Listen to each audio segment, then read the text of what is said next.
नारी शक्ती वंदन कायदा हा खरं म्हणजे आम्ही डोळे लावून पाहत होतो. आमचं सतत मीडियावरती लक्ष होतं की हा कायदा पास होणार आणि एक विश्वास होता. त्या विश्वासाला ह्या काँग्रेसने तडा दिलेला आहे. सरपंच ते संसद असा प्रवास माननीय पंतप्रधान नरेंद्रभाई मोदींच्या माध्यमातून आम्ही महिला भगिनी करणार होतो. सर्व महिला भगिनी डोळे लावून होते, कारण ज्या गरीब महिला आहेत, ज्या इतर मागासवर्गीय महिला आहेत, ज्या शेतकरी असतील, व्यापारी असतील, या महिलांना एक वेगळं नेतृत्व मिळणार होतं. परंतु मी ह्या काँग्रेसच्या लोकांचा धिक्कार करते.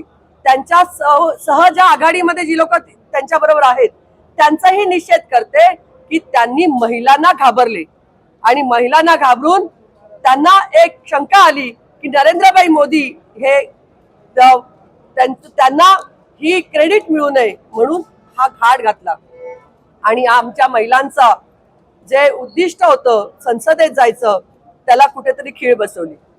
परंतु मला विश्वास आहे माननीय नरेंद्रभाई मोदीजींच्या माध्यमातून निश्चितच कधी ना कधी आम्हाला हे आरक्षण मिळेल आणि आमच्या महिला भगिनी त्या संसदेत पोहोचतील. मी पुन्हा एकदा या काँग्रेस सरकारचा निषेध करते, धिक्कार म्हणते. धन्यवाद.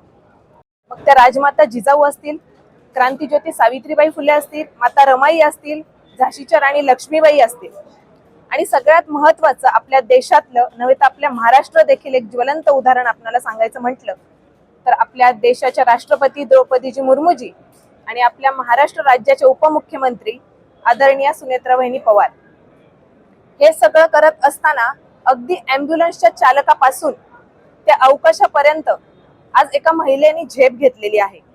प्रत्येक क्षेत्रामध्ये आज महिला वावरताना आपल्याला दिसते.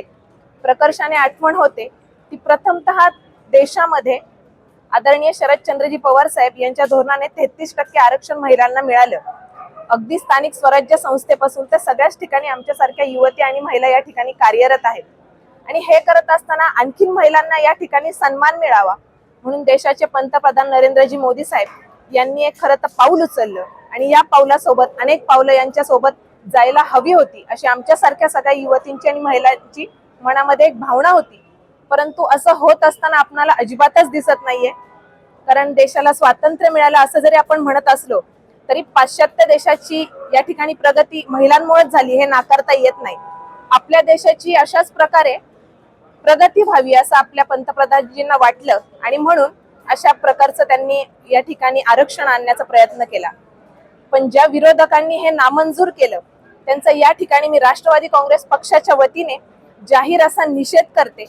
कारण मला आवर्जून या ठिकाणी सांगायचं की स्वर्गीय दिवंगत उपमुख्यमंत्री आपल्या महाराष्ट्राचे अजितदादा पवार साहेब हे देखील आज या ठिकाणी हयात असते तर यांनी देखील या ठिकाणी महिलांचा सन्मान केला असता आणि त्याच्यासाठी त्यांनी एक पाऊल उचललं असतं.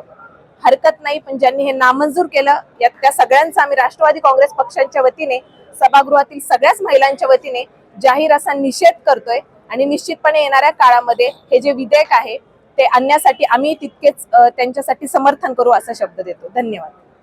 शक्ती वंदन अधिनियम 2026 हा जो कायदा संसदेमध्ये मांडण्यात आलेला होता त्या कायद्याला इंडिया आघाडीने विरोध करून ते बिल त्यांनी हाणून पाडलेलं आहे. त्याचा तीव्र शब्दामध्ये निषेध करण्यासाठी आज महासभा ही तहकूब करण्यात आलेली आहे. खऱ्या अर्थानं प्रत्येक देशातली महिला या विधेयकाची वाट बघत होती आणि अत्यंत आनंदात उत्साहामध्ये आम्ही स्वतः 100 महिला शिवसेनेच्या वतीनं संसदीय गटनेते डॉक्टर श्रीकांत शिंदे यांच्या नेतृत्वाखाली आणि श्रीरंगप्पा बारणे यांच्या मार्गदर्शनाखाली आम्ही संसदेमध्ये बघण्यासाठी गेलो होतो. परंतु तिथं बघत असताना एक जाणवलं की सगळ्या इंडिया आघाड्यांनी हे ठरवलंच होतं की हे बिल हाणून पाडायचं. कारण त्यांना भीती होती की उद्या या महिला एवढ्या ताकदीने जर आल्या तर ते नरेंद्र मोदी साहेबांना पंतप्रधानांना ते क्रेडिट मिळेल आणि ते क्रेडिट मिळाल्यानंतर त्यांच्या पक्षाचं काही खरं नाही. ही भीती त्यांनी मनाशी बाळगून डिलिमिटेशनचं कारण देऊन आज त्यांनी तो कायदा हाणून पाडलेला आहे. खऱ्या अर्थाने डिलिमिटेशन हे येणाऱ्या काळामध्ये होणारच आहे, परंतु त्याला घाबरण्याची घाबरण्याचं काही कारण नव्हतं. जो पक्ष सक्षमपणे काम करतो त्यांनी कुठल्या गोष्टीला घाबरायचं नसतं. येणाऱ्या परिस्थितीला सामोरं जाऊन निवडणुकीला सामोरं द्यायचं असतं. परंतु त्यांनी देशातल्या सर्व माता भगिनींचा अपमान केलेला आहे. येणाऱ्या काळामध्ये त्यांना ती शिक्षा मिळाल्याशिवाय राहणार नाही. मी तीव्र शब्दात इंडिया आघाडीचा निषेध करतो.